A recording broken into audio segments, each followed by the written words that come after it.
탄핵의 결정적 공신이었던 홍장원 전 차장, 하루아침에 내란죄 피의자로 전락했다는 사실은 대중에게 커다란 충격을 안겼습니다. 특검은 홍 전 차장에게 이번 주 금요일 출석을 통보한 상태입니다. 이어서 연지환 기자입니다. 종합특검이 국정원이 CIA에 전한 계엄 정당화 메시지와 관련해 입건한 사람은 조태용 전 원장을 비롯해 6명입니다. 조태용 전 국정원장, 홍장원 전 국정원 1차장 등 전 국정원 정무직 직원 6명에 대해서 내란 중요임무 종사 등의 혐의로 피의자 입건하여 수사 중입니다. 특히 홍 전 차장이 내란 사건으로 입건된 건 이번이 처음입니다. 홍 전 차장은 앞서 윤석열 전 대통령과 계엄 당시 통화한 내용을 공개했고 이번에 다 잡아들여서 싹 다 정리해라 라고 말씀하셨습니다. 방첩사가 이재명 민주당 대표와 한동훈 국민의힘 대표, 우원식 국회의장 등을 체포 명단에 올렸다고 세상에 알렸습니다. 그 명단을 보니까 그거는 안 되겠더라고요. 대한민국이 그러면 안 되는 거 아닙니까? 그런 게 매일매일 일어나는 나라가 하나 있습니다. 어디? 평양. 그런 일을 매일매일 하는 기관 어디? 북한 보위부. 내란 재판에 증인으로 나와서는 면전에서 윤 전 대통령과 대립각을 세웠습니다. 여인영 사령관이 독자적인 판단으로 14명의 정치인이나 이런 제가 사람들을 체포하려고 그 시도한 얘기는 겁니까? 피고인 부하에게 책임을 전가하시는 건 아니죠? 아니 그 얘기를 하는 게 지금 아니에요. 이렇게 내란의 폭로자라는 평가를 받았던 홍 전 차장이 이제는 내란죄의 피의자 신분이 된 겁니다. 특검은 조 전 원장에게 당초 내일 출석하라고 통보했지만 거부했고 홍 전 차장에게는 오는 22일로 소환을 통보했다고 밝혔습니다. JTBC 연지환입니다.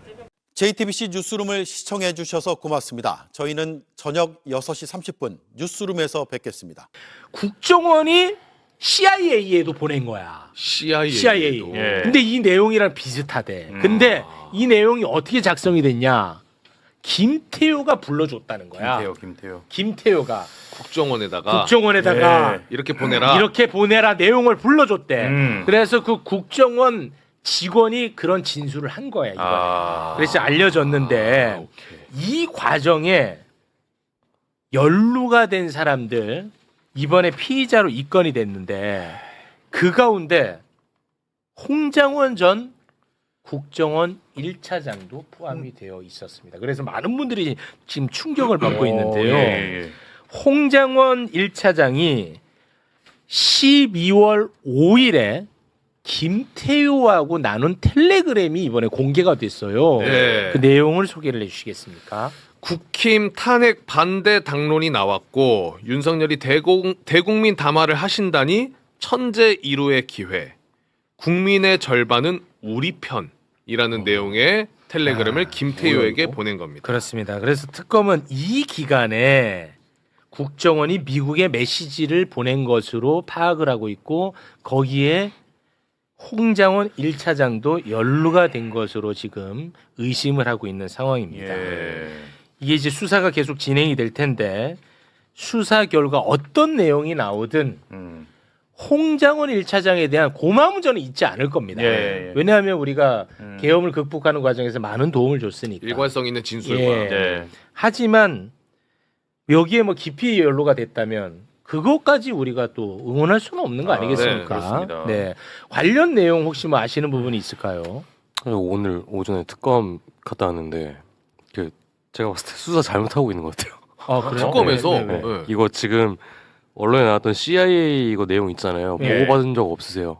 홍장원 차장이? 네, 제가 어제까지 국정 안에 계신 분들한테 여쭤봤는데 보고받은 적 없어요. 그리고 비상계엄 그 국회에서 해제되고 난 이후에 이 정무직이랑 부서장 회의 했다고 했잖아요. 홍장원 전 차장 이거 주관한 적 없습니다.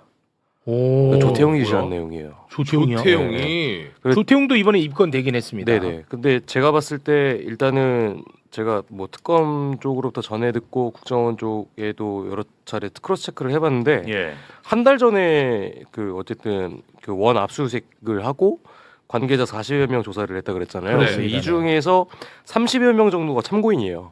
근데 이 중에서 조태용 라인으로 꼽히는 사람들이 홍장원 전 차장에 대한 좀 모함적 진술을 한 게 아니냐. 조태용 라인에 대다수의 사람들이 모함적 진술을 했다. 그렇게 얘기를 하시더라고요. 제가 어쨌든 저기 양재동에 계신 분들한테는 들은 얘기는 그렇습니다. 보고받은 적 없고 그 김태우하고도 막판에 싸웠기 때문에 네. 그 내용을 들을 수가 없다. 그리고 이거 CIA 이거 한국 지부가 용산에 있어요. 네. 거기에도 홍장원 차장이 방문한 적도 없고 내용을 알 수가 없는 사안이라고 하더라고요. 와. 근데 이제 저 텔레그램 내용 같은 경우에는 저게 최상병 특검팀에서 이게 확보했던 내용이거든요. 네. 근데 저거를 뭐 천재일우의 기회다 이렇게 텔레그램을 보내셨던 이유가 네. 제가 좀 유추하기에는 네. 어쨌든 윤석열이라는 사람을 자기가 그 모셨던 사람이고 맞습니다. 네. 마지막까지는 좀 인간적인 예의를 지키기 위해서 네, 그랬던 끝까지 게 아닌가. 지켰어요. 네, 예의는. 네. 근데 그 이후에 그 다음 날 바로 잘렸잖아요. 네. 그리고 국회에 와서 이제 증언을 하지 않았습니까? 그건 그렇죠. 맞습니다. 그런 부분에서 봤을 때는 제가 봤을 때 특검에서 조금 폭풍적인 그런 수사를 좀 하고 있지 않나. 혹시 우리 의원님 아시는 바가 좀 있을까요? 제가 한 2주 전에 우리 국회 정보위에서 홍장원과 김태호가 미국과 한 행위에 대해서 질문한 적이 있어요. 네. 그렇지만은 국정원에서는 그 몇 개 팀들이 지금 특검에 나가서 조사를 하고 있고 그것은 구체적으로 보고를 받지 않고 있다 하고 구체적으로 말씀을 안 하더라고요.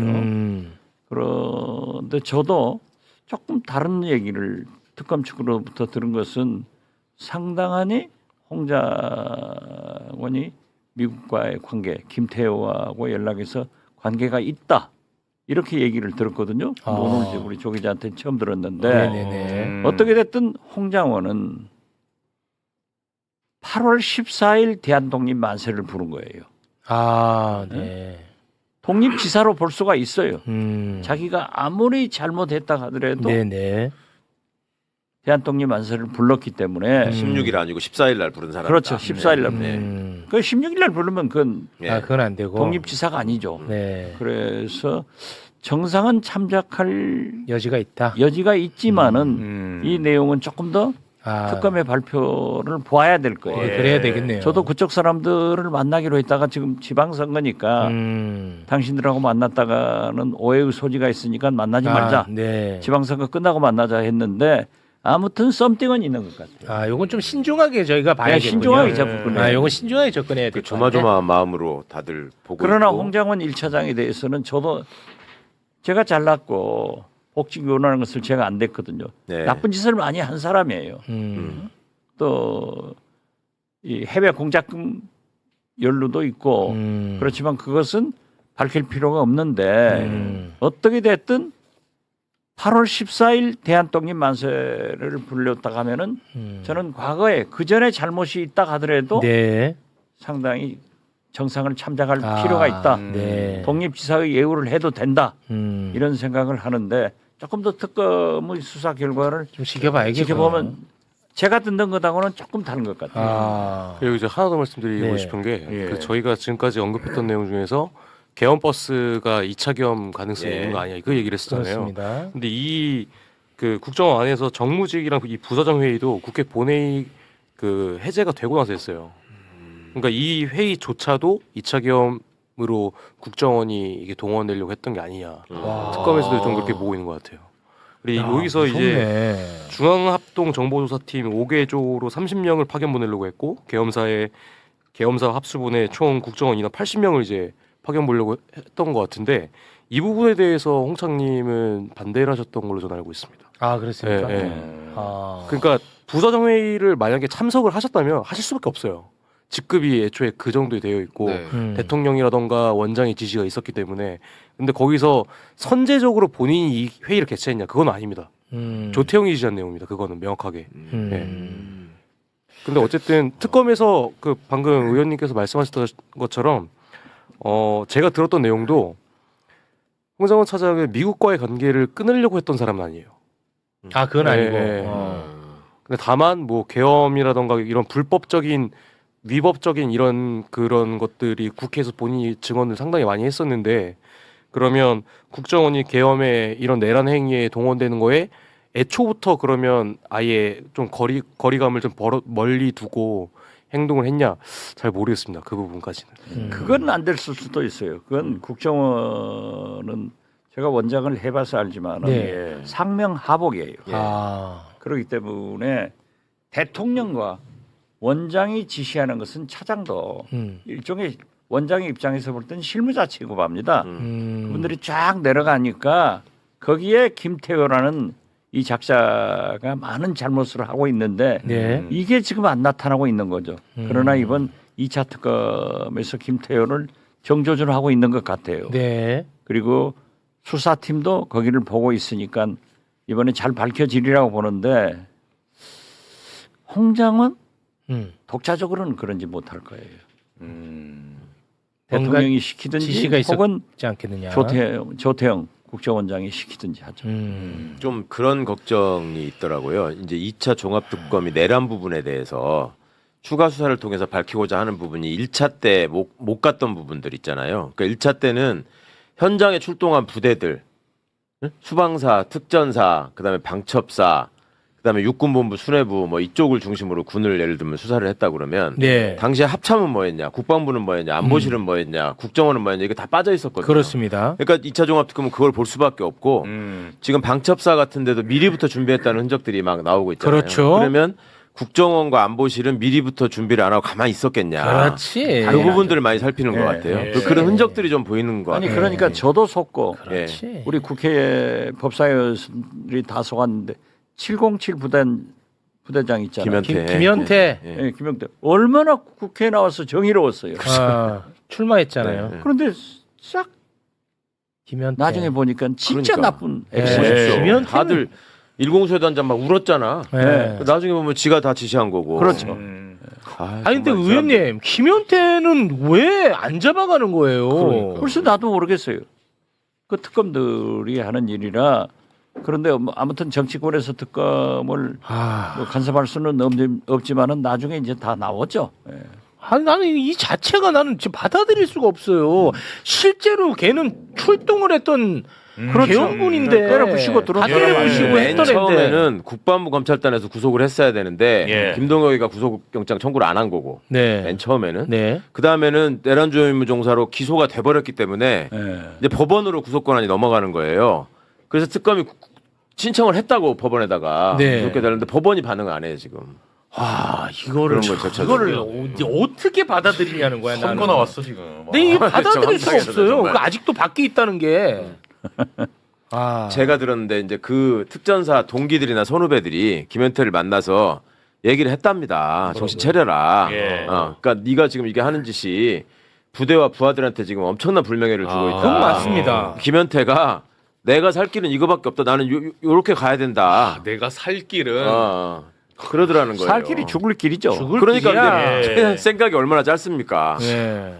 그리고 2차 특검도 지금 하지만은 아직 밝혀지지 않는 게 많으니까 네. 기한 연장하면 되는 거예요. 예. 알겠습니다. 네, 여러분 안녕하세요.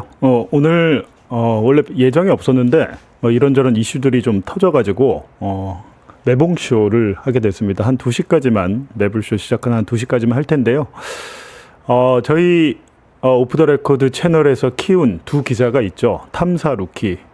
저희 구독자들은 다 아실 텐데 탐사보도 루키들 일요시사 오혁진 기자 그리고 김성민 기자 이 두 명의 기자가 취재한 내용들이 마침 어제 오늘 화제가 돼가지고 이 부분 내용 좀 알려드려야 될 것 같습니다. 사실 제가 뭐 연애 쪽은 잘 다루지는 않는데 뭐 MC몽이 어제 뭐랄까요 폭로 유튜브 틱톡에서 뭐 한 것 같더라고요. 근데 그 내용을 예전에 이제 김성민 기자가 MC몽과 뭐 차가원 회장의 그 관계 그리고 그들의 이제 폭로전의 이유 내막 이런 것들을 보도를 본인이 이제 이루시사에서 했었고 또 저희 채널에 나와서 이야기도 했었는데요. 그게 이제 왜 이런 지금 일들이 벌어지는 건지 보니까 이제 MC몽이 뭐 연예인들의 불법 도박을 폭로하겠다고 말을 했더라고요. 말을 해서 근데 그 부분에 대해서 왜 그러는 건지 이유가 있을 것 같습니다. 이유가 있을 것 같아서요. 예. 그 부분에 대해서 좀 이따가 김성민 기자 이제 전화 연결 한번 해보기로 하고요. 일단 이제 중요한 것은 이제 홍장원 전 국정원 1차장이 지금 종합특검에서 이분을 내란 혐의 피의자로 입건을 해서 이번 주 금요일에 불러서 조사를 하는 것 같습니다. 참고인이 아니고 이제 피의자로 혐의가 있다. 내란 중요 임무 종사자로서의 행동이 있었다. 그러니까 보니까 종합특검이 최근에 국정원을 압수수색하고 관계자들을 불러다가 조사를 하면서 당시에 윤석열의 비상계엄이 해제된 국무회의에서 해제된 이후에 이 계엄의 정당성을 미국의 CIA 같은 정보기관 해외에 알리려고 했다. 근데 거기에 조태용 국정원장뿐만 아니고 홍장원 차장도 연루돼 있다. 이렇게 지금 내용인 것 같아요. 근데 제가 볼 때는 과연 그럴까라는 생각이 좀 들거든요. 예. 조금 있다가 이제 자세한 내용 제가 이제 홍장원 차장과도 연락을 좀 해봤는데요. 아까 뜬금없이 지금 이런 기사들이 시작되는 이유가 뭘지 그리고 과연 이게 피의자로 입건했다고 해서 그 뭐 죄가 인정되는 건 아닙니다. 재판에 가서 유죄를 받아야 될 텐데 뒤늦게 이런 일들이 왜 벌어지고 있는 건지 거기에 대해서도 한번 알아볼 텐데요. 저희 일단은 관련 기사를 못 보신 분들이 계시기 때문에 한번 이 기사 한번 보여드릴게요. 오늘자 이제 조선일보입니다. 어제요. 어제 조선일보인데 어제 저녁 8시 6분에 업데이트가 됐네요. 이제 어제 종합특검에서 김지미 특검보가 관련해서 브리핑을 한 것 같던데 탄핵 공신에서 내란 혐의자로 홍장원 전 국정원 차장의 추락 이렇게 제목을 붙였죠. 근데 이제 피의자로 입건됐을 뿐인데 저도 피의자입니다. 제 사건에 피의자로 입건돼서 저는 수사를 받았고 재판을 받고 있죠. 근데 홍장원 차장의 추락이라는 제목을 이렇게 달 때는요. 그냥 이 홍장원은 유죄다 이런 결론을 내리고 쓴 기사. 통상 그렇지 않으면 이렇게 하지 않죠. 나중에 만약에 종합특검이 홍장원을 입건해서 피의자로 조사해서 기소해서 재판에 넘겨서 유죄가 나왔고 2심에서 무죄로 뒤집혔다라고 하면 조선일보가 그때는 이렇게 길게 기사를 실어줄까요? 아니죠. 그러니까 이런 식으로 일종의 프레이밍을 해서 홍장원에 대해서 조선일보는 뭐 예전부터 좀 많이 비판하고 칼럼으로도 비판하고 했던 것 같은데요. 저 예전에 이제 홍장원 차장이 2024년 12.3 내란 직후에 저와 연락했을 때 그리고 본인이 어디 라디오 가서 밝힌 바에 따르면 홍장원 차장의 아버지도 이제 군인이었고 그래갖고 자기 집안은 전통적으로 대대로 보수적인 집안이고 조선일보를 구독해오던 집안인데 이번 사건을 내가 직접 겪으면서 내가 취재원이 됐을 때 조선일보를 비롯한 보수 신문들이 나에 대해서 어떻게 공격하는지를 겪어봤다.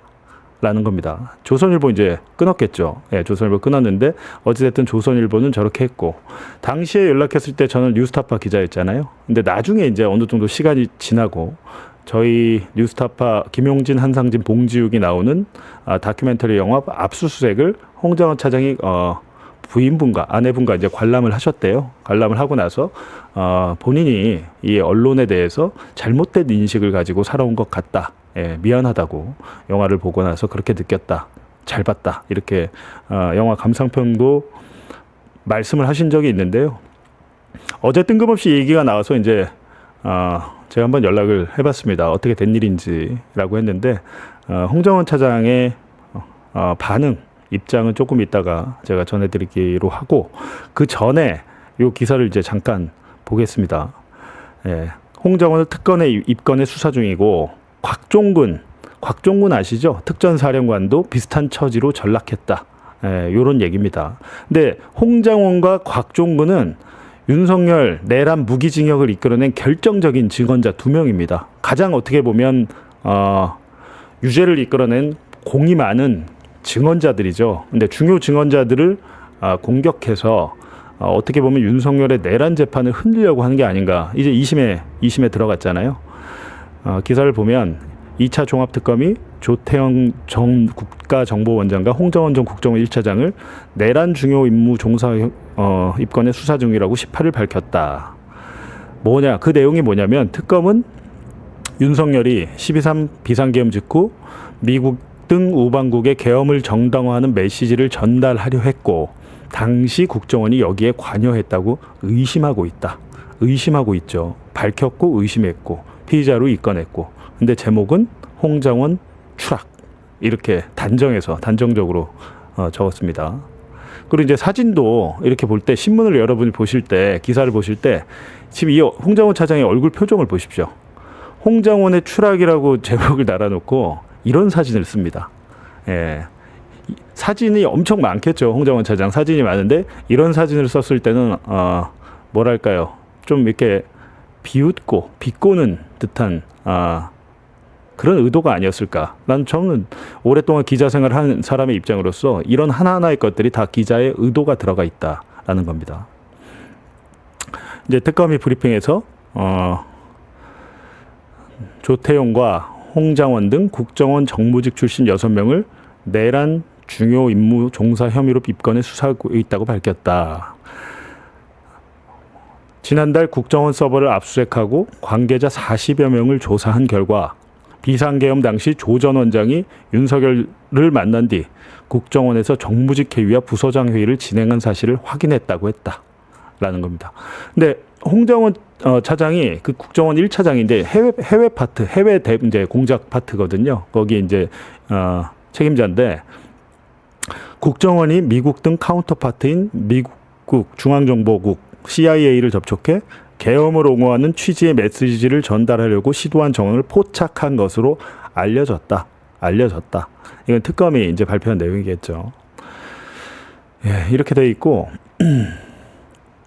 그래서 특검이 CIA와 접촉해 메시지 전달을 시도하는 과정에 해외 파트를 담당했던 홍 전 차장이 관여했는지 여부를 수사하고 있다. 특검은 홍 전 차장에게 22일 출석해 조사받으라고 통보했다. 이에 대해 그러니까 지금 요런 일련의 특검의 발표에 대해 홍 전 차장이 통화를 한 모양입니다. 조선일보 기자와. 안 하고 이렇게 썼으면 조작을 한 것인데 통화를 했겠죠. CIA 관련 해외 부서가 제 담당이었던 것은 맞지만 계엄 관련 메시지 같은 건 전혀 기억이 안 난다. 그런 지시를 내린 적도 관련 사항을 보고받은 적도 없다고 말했다. 이게 딱 이 한 문장입니다. 홍 전 차장의 입장이 여기 지금 딱 한 문장으로 실려 있어요. 예. 그리고 홍장원 전 차장이 계엄 선포 직후 어떤 일들을 했는지 이렇게 쭉 기사로 하고 여기 보면 또 야기적인 게 있죠. 홍 전 차장은 김병기 의원과 함께 김어준의 뉴스공장에 출연하기도 했다. 뉴스공장을 굳이 언급하고 있죠. 당시 김 의원은 김병기는 더불어민주당 실력자로 꼽혔다. 지금 김병기는 이제 수사받고 있고 김어준의 뉴스공장을 굳이 언급하고 있고 당시에 김병기는 더불어민주당 실력자로 꼽혔다. 다 원내대표니까 이건 너무 당연한 얘기인데 그러나 이재명 정부 출범 1년여 만에 홍 전 차장은 2차 특검에 내란 중요 임무 종사 혐의로 입건된 것이다. 이게 지금 인과관계가 있습니까? 예, 김어준의 뉴스공장에 출연하고 김병기가 더불어민주당 실력자인데 그러나가 붙습니다. 여기 접속사가. 그러나가 붙어서 이재명 정부 출범 1년여 만에 내란 중요 임무 종사 혐의로 입건됐다. 윤석열 파면과 탄핵에 결정적인 공을 세우고 재판의 증인으로 나가서 이런저런 일을 한 사람인데 김어준의 뉴스공장에도 나갔고 김병기랑 또 같이 나갔는데 이재명 정부 출범 1년 만에 피의자로 추락했다. 이런 얘기죠. 인과관계가 없습니다. 원인과 결과가 있어야 되는데 이 결과에 대해서 원인은 이 결과를 설명하는 아무런 관계가 없는 원인들 그런 것들을 그냥 나열해 놓은 거죠. 그리고 이제 곽종근 전 특수 전 사령관도 홍 전 차장과 비슷한 처지에 놓였다. 이런 식으로 이제 써 있습니다. 예, 이렇게 이제 조선일보가 돼 있고 어제 보니까 JTBC도 관련해서 보도를 했는데 지금 뭔가 굉장히 큰 뉴스가 나오는 것처럼 돼 있는데 한번 아직까지는 이제 시작 단계에 불과한데 언론에서 서로 단독 경쟁을 하면서 단독이라고 해봐야 이게 어디서 소스가 나왔을까요? 특검이잖아요. 예, 특검 내부에서 나왔겠죠. 근데 제가 요 JTBC의 뉴스를 보여드리고 이후에 왜 이런 뉴스들이 나오는지 대해서 요 사안을 취재한 오혁진 기자와 잠시 전화 연결을 하고 또 이제 제가 취재한 내용들을 조금 말씀드리겠습니다. 장은 내란 당시 정치인 체포를 폭로했던 인물입니다. 그런데 이제는 내란 피의자로 수사를 받게 됐습니다. 특검은 홍 전 차장에게 이번 주 금요일 출석을 통보한 상태입니다. 이어서 연지환 기자입니다. 종합특검이 국정원이 CIA에 전한 계엄 정당화 메시지와 관련해 입건한 사람은 조태용 전 원장을 비롯해 6명입니다. 조태용 전 국정원장, 홍장원 전 국정원 1차장 등 전 국정원 정무직 직원 6명에 대해서 내란 중요 임무 종사 등의 혐의로 피의자 입건하여 수사 중입니다. 특히 홍 전 차장이 내란 사건으로 입건된 건 이번이 처음입니다. 홍 전 차장은 앞서 윤석열 전 대통령과 계엄 당시 통화한 내용을 공개했고 이번에 다 잡아들여서 싹 다 정리해라 라고 말씀하셨습니다. 방첩사가 이재명 민주당 대표와 한동훈 국민의힘 대표, 우원식 국회의장 등을 체포 명단에 올렸다고 세상에 알렸습니다. 그 명단을 보니까 네, 잠깐 끊기는데요. 그거는 안 되겠더라고요. 대한민국이 그러면 안 되는 거 아닙니까? 그런 게 매일매일 일어나는 나라가 하나 있습니다. 어디? 평양. 네, 연결이 잠깐 끊겼는데요. 네, 그런 일을 매일매일 노트북이 좀 하는 기관은 버벅대고 어디? 있습니다. 보이고. 네. 내란 재판에 증인으로 나와서는 면전에서 윤 전 대통령과 대립각을 세웠습니다. 여인영 사령관이 독자적인 판단으로 14명의 정치인이나 이들을 체포하려고 시도한 겁니까? 피고인 부하에게 책임을 전가하시는 건 아니죠? 아니 그 얘기를 하는 게 지금 아니에요. 예. 이렇게 내란의 폭로자라는 평가를 받았던 홍 전 차장이 이제는 내란죄의 피의자 신분이 된 겁니다. 특검은 조 전 원장에게 당초 내일 출석하라고 통보했지만 거부했고 홍 전 차장에게는 오는 22일로 소환을 통보했다고 밝혔습니다. JTBC 연지환입니다. JTBC 네. 뉴스룸을 지금 보셨지만 조선일보 뭐 기사와는 좀 결이 다르죠. 그냥 있는 그대로 뉴스는 뭐 아무래도 방송 뉴스는 짧기 때문에 이게 2분짜리 리포트인데 이제 조선일보는 아예 작정하고 홍장원의 추락이란 단서를 달고 뭐 김병기도 꺼내고 김어준의 뉴스공장도 꺼내고 그랬는데 갑자기 이러는 이유가 굉장히 궁금하고 정말로 홍장원 차장이 내란에 가담한 게 맞을까? 많은 분들이 의문을 제기하고 좀 걱정하시는 분들도 계시고 아니면 뭐 그러면 그렇지 홍장원은 원래 보수 쪽에 있던 사람이잖아. 근데 국가정보원은 기본적으로 보수적인 조직이죠. 뭐 다른 조직이 아니죠. 예, 그런 조직이기 때문에 오혁진 기자에게 전화해서 지금 특검하고 국정원에서 이 사건에 대해서 어떻게 좀 바라보고 있는지 한번 물어보겠습니다.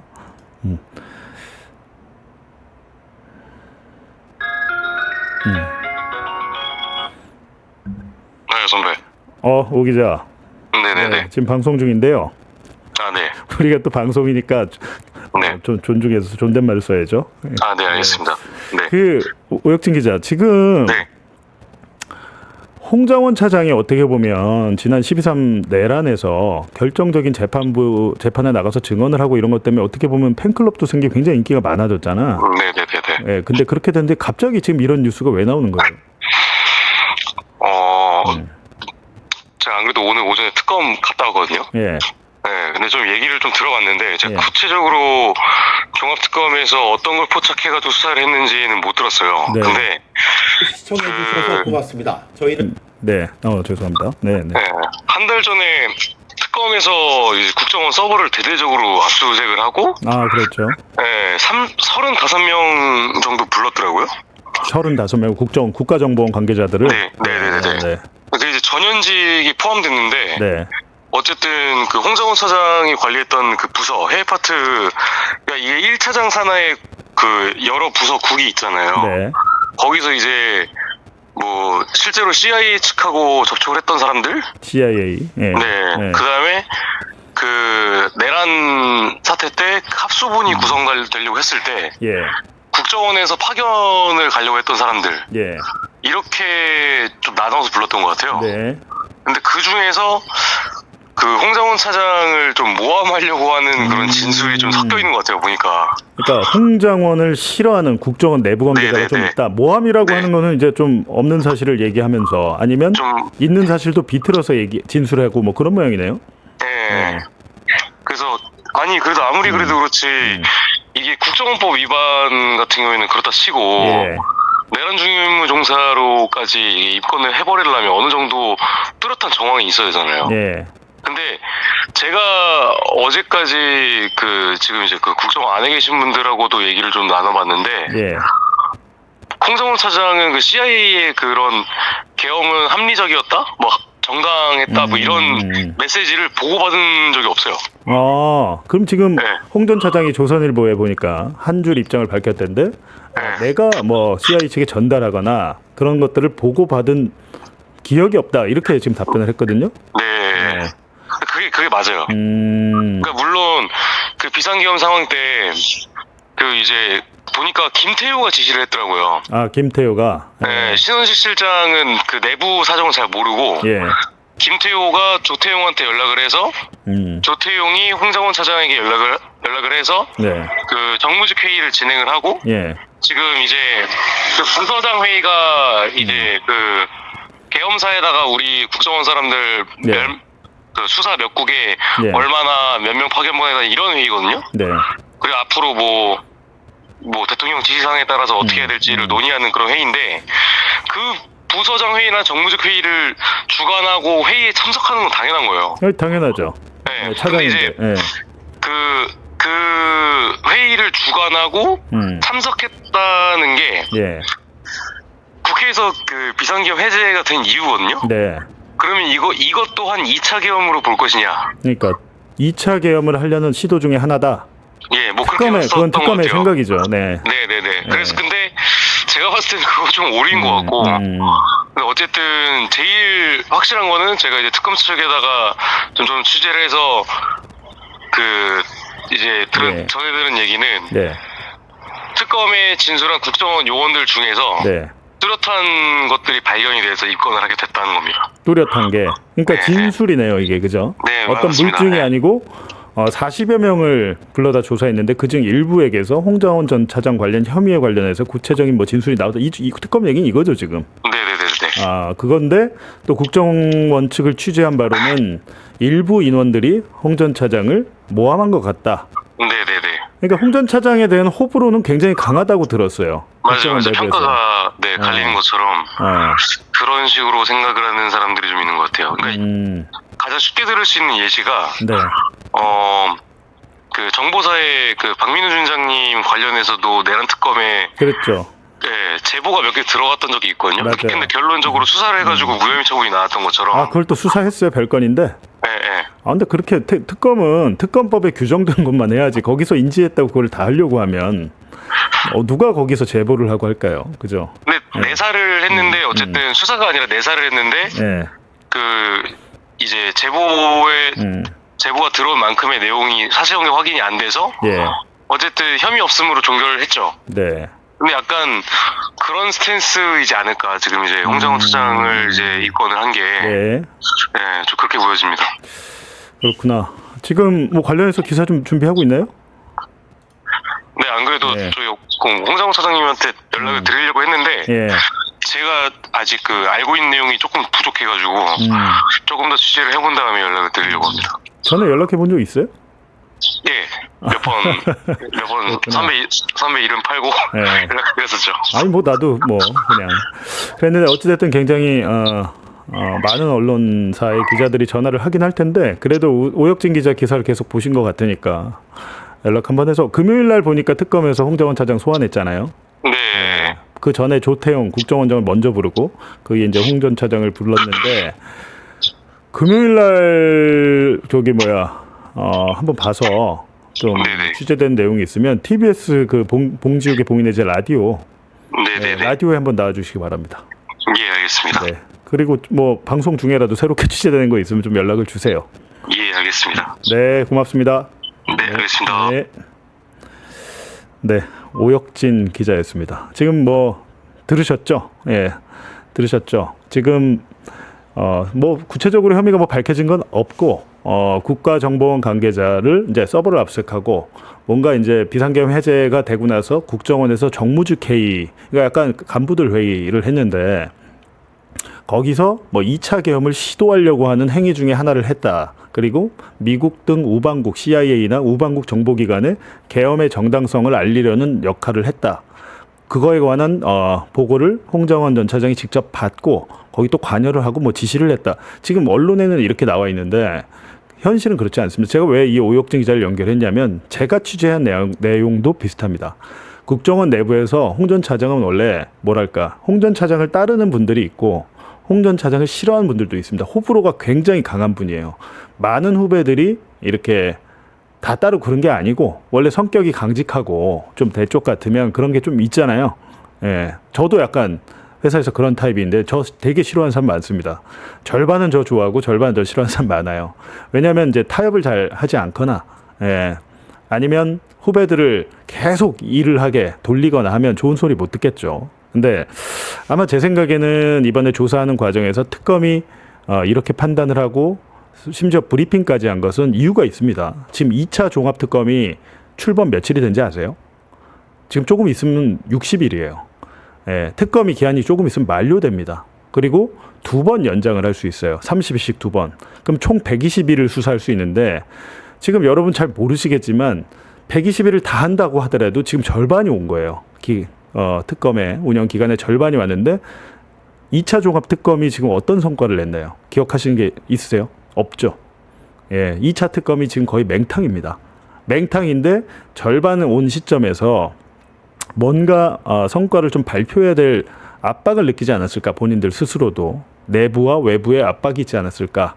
그래서 어제 사실은 뭐 조태용이나 이런 사람들이야, 김태효나 뭐 이런 사람들이야 그랬을 법한데 홍 전 차장이 같이 입건됐다고 하니까 조선일보는 홍 전 차장의 추락.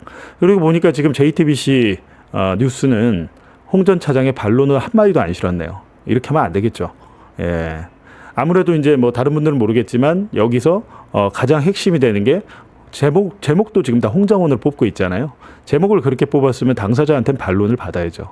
반론을 안 받은 거는 좀 문제가 있다라는 겁니다. 물론 이제 뒤에 뭐 다른 리포트나 기자가 출연해서 홍 전 차장은 뭐 이렇게 얘기를 했다거나 아니면 우리가 연락을 많이 했지만 연결되지 않았다. 이렇게 뭐 얘기했을 수도 있습니다. 근데 어찌됐든 예, 지금 국가정보원에서 40여 명이 조사를 받았는데 그중 일부가 홍장원 차장에 대한 혐의 진술을 했고, 근데 그들은 평소에 홍 전 차장을 싫어하는 세력들이고 모함하는 어떻게 보면 모함성 진술을 특검에 했다.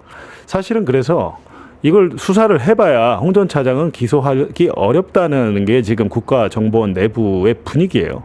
예, 제가 취재한 바로도 그렇습니다. 그래서 일단은 지켜봐야 된다는 겁니다. 이게 뭐 입건돼서 뉴스 뭐 이런 거 나왔다고 해서, 그러니까 우리나라는 이게 문제죠. 입건되거나 압수수색 받거나 하면 그 사람은 그냥 유죄가 돼버려요. 그 사람한테 올가미를 씌워가지고 그 사람이 어떠한 변명을 하고 어떠한 알리바이를 대더라도 믿지를 않습니다. 저도 그걸 당했기 때문에 드리는 말씀이에요. 근데 지금은 입건됐을 뿐이고 여기에 대해서 지금 언론은 얘기하지 않지만 국정원의 일부 세력에 모함이 있었다라는 것, 그리고 그것이 사실인지 아닌지는 수사를 해보고 기소가 됐다고 해서 그것도 유죄가 아닙니다. 예. 3심 재판까지 났을 때 우리가 이제 무죄 추정의 원칙, 우린 다 그렇게 배우고 알고 있는데 현실에서는 그렇게 되지가 않고 그 사람이 나중에 2심에서 무죄 받고 3심에서 아니면 대법원에서 파기환송해서 3심에서 무죄 받고 해도 언론이 이렇게 실어주지 않습니다. 아까 조선일보 홍장원의 추락이라고 썼는데 홍장원이 나중에 2심, 3심 무죄 받으면 그렇게 써줄까요? 아닙니다. 그래서 지금 언론 보도 몇 개 나왔다고 홍장원 전 차장이 뭐 내란 세력이다 이렇게 얘기하는 것은 옳지 않다라는 겁니다.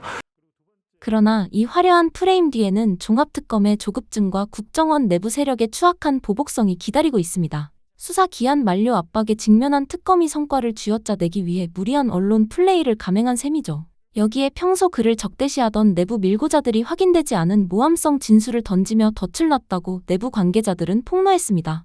결국 확고한 물증 하나 없이 마녀사냥식 올가미를 씌워 개혁의 상징을 파멸시키려는 잔인한 수작 아닐까요? 이 영상을 구독과 좋아요를 눌러 널리 알려주세요. 홍장원 전 차장의 진실에 도움이 됩니다.